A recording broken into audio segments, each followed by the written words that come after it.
Tervist, inseneeria huvilised üle maailma. Mina olen Hosao ja sõidan siin selle elektrilise üherattalisega. Sellel on teistsugune mootor ja täna saate teada, mis on harjadeta mootor.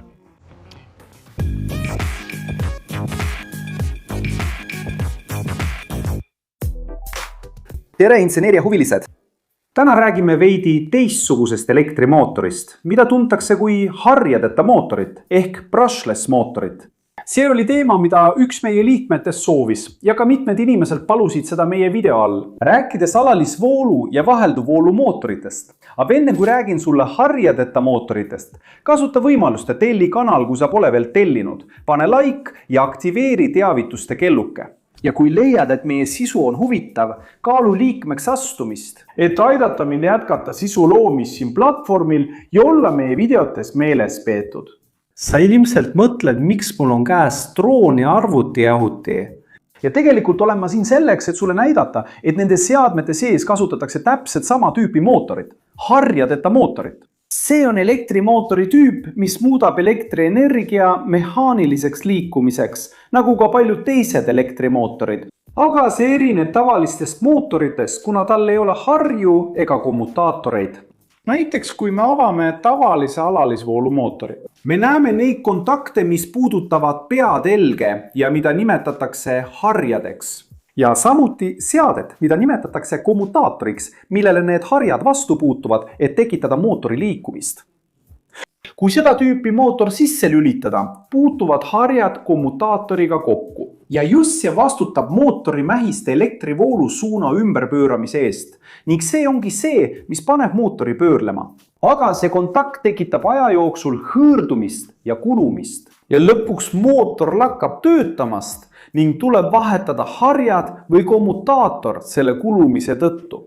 Aga kui me vaatame harjadeta mootoreid, siis neil lihtsalt ei ole harju ega kommutaatoreid. Ning süsteem, mis võimaldab mootoril pöörata, tehakse elektrooniliselt.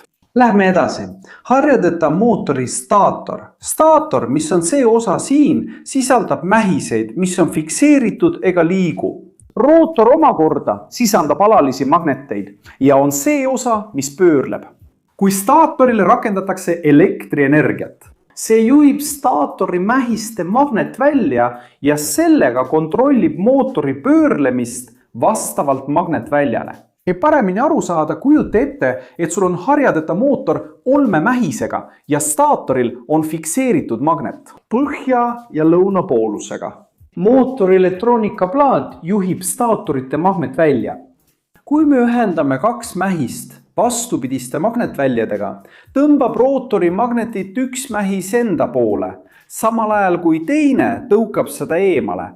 Kui rootori magnetväli hakkab peaaegu elektriväljaga joonduma,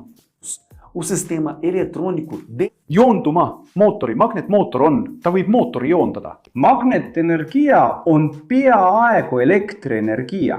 Kui mootor hakkab peaaegu magnetenergiaga joonduma, siis võib ta elektrienergiaga joonduda. Kui magnetväli on peaaegu olemas, võib elektrienergia mootori elektriga joondada. See võimaldab mootori tõhususe optimeerimist, vibratsioonide ja müra vähendamist ning võimaldab rakendada selliseid funktsioone nagu muudetava kiiruse juhtimine ja mootori sujuv pöörlemissuuna muutmine. Tänu harjade ja mehaaniliste kommutaatorite eemaldamisele on harjadeta mootorid tavaliselt tõhusamad ja vastupidavamad kui nende harjadega analoogid. Liikuvate osade puudumine, mis alluvad mehaanilisele kulumisele, tagab pikema tööea ja väiksemad energiakaod hõõrdumise tõttu. Aga kas igal harjadeta mootoril on elektrooniline juhtimine? Jah. Üldiselt on harjadeta mootorid loodud kasutamiseks koos elektroonilise juhtimisega. See on nii, sest nende mootorite tõhus ja täpne töö sõltub elektroonilisest juhtimisest. Õige toiteajada määramiseks, mähiste jaoks. See, kuidas neid ühendatakse, võib olla erinev. Näiteks arvutijahutite mootorites tehakse sisendühendus tavaliselt ainult kahe alalisvoolu kontaktiga, millest üks on positiivne ja teine negatiivne. Ja mootori elektrooniline juhtimine asub selle mootori plaadil sees ning just see juhib mähiste magnetvälja. Nende mootorite kiiruse juhtimiseks juhitakse sisendpinget. Harjadeta mootorites, nagu me näeme droonides, ühendatakse need tavaliselt 3 juhtmega. See on sellepärast, et sellel tüüpi mootoril ei ole sees elektroonilist juhtimist, vaid ainult mähiste ühendused. Ja nende kasutamiseks kasutame me seadmeid, mida nimetatakse ESC-teks ehk elektroonilisteks kiiruskontrolleriteks või nagu paljud ütlevad, mootoridraiveriteks. Need kontrollerid saavad toite alalisvoolust ja just nemad juhivad energia andmist. Nad tõlgendavad juhtsignaale, näiteks rootori asendit, ja reguleerivad poolidele antavat võimsust. Mootorite pöörlemiskiiruse juhtimiseks ei reguleeri ESC sisendpinget, vaid muudab poolide tööd. Peamine põhjus, miks kasutatakse seda elektroonilist juhtimist, on harjadeta mootorite töö iseärasus. Harjade ja mehaaniliste kommutaatorite puudumine tähendab, et mootori poolides ei ole võimalik voolussuunda otse muuta, nagu see on traditsioonilistes alalisvoolumootorites. Seetõttu muutub elektrooniline juhtimine oluliseks, et koordineerida täpset energia andmist staatori mähistele, tagades mootori sujuva töö ja tõhususe. Aga kuidas see kontroller töötab? Harjadeta mootori töö põhimõtet saab mõista mitme etapi kaudu, mis hõlmavad elektromagnetismi põhimõtteid ja täpset elektroonilist juhtimist. Kontrolleri sees on süsteem mikna anduriga, mis otsustavad, millises järjekorras staatori mähiseid toidetakse. See tähendab, et ta määrab, millised mähised lülitatakse sisse, milline on nende polaarsus ja millised lülitatakse välja. Selles skeemis näiteks näeme, kuidas harjadeta mootorit toidetakse. Sellel graafikul näeme järjestikuseid etappe. Kuna mootoril on 3 kontakti, on meil 3 skeemi. Iga skeem näitab graafikut, kus ülespoole tähendab, et kontaktile antakse positiivne pinge. Keskel on see välja lülitatud ja allapoole tähendab, et kontaktile antakse toiteallika negatiivne pool. Sel viisil on igal kontaktil oma ühendusetapp.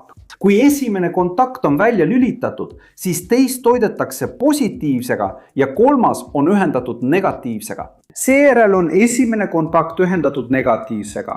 Teine kontakt jääb ühendatuks positiivsega ja 3. kontakt lülitatakse välja. Ja nii edasi.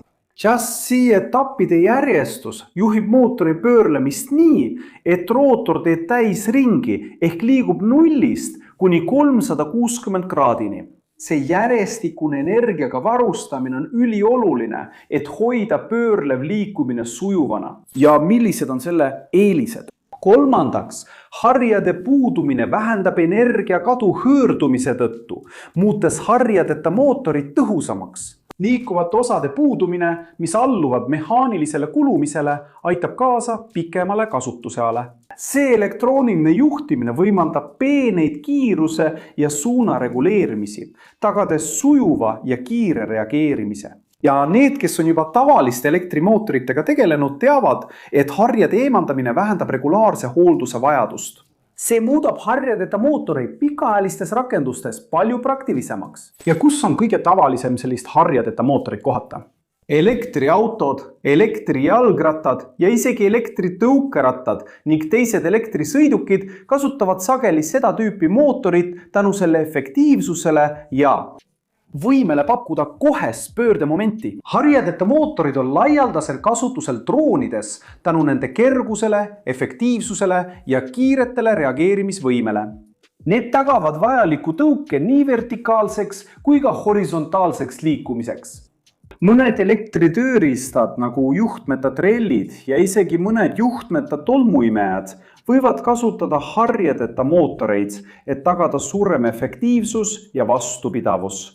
Ja nagu ma juba mainisin, kasutavad arvutite jahutid ja jahutussüsteemid, mis nõuavad täpseid ja tõhusaid pöördeid, sageli just seda tüüpi mootoreid. Kuid lisaks sellele võivad mõned kaasaegsed kodumasinad nagu pesumasinad ja kuivatid kasutada harjadeta mootoreid, et parandada energiatõhusust ja vähendada mehaanilist kulumist. Tööstuslikes, hariduslikes või kodustes robotites on harjadeta mootorid levinud tänu sellele, et või vajad seda, see olen mina, minu. de fabricação estão passando a utilizar os motores brushless para garantir uma operação eficiente e confiável. E aí, sabia dessas aplicações dos motores brushless? Tem aí... Kinnita, että nad ei kasutanud neid harjadeta mootoreid. Eu não sei de vocês, mas Väga tõhus. Helikoja umruktadas-kohe. Siin kõrval on 2 videot, mis teile võivad meeldida ja mida tasub vaadata, et jätkata natuke rohkem õppimist. Ja kui sa tahad meid toetada, pane like, telli kanal, aktiveeri kelluke ja kaalu kanali liikmeks hakkamist. See ongi kõik inseneeria huvilised. Suur kallistus ja näeme järgmises videos.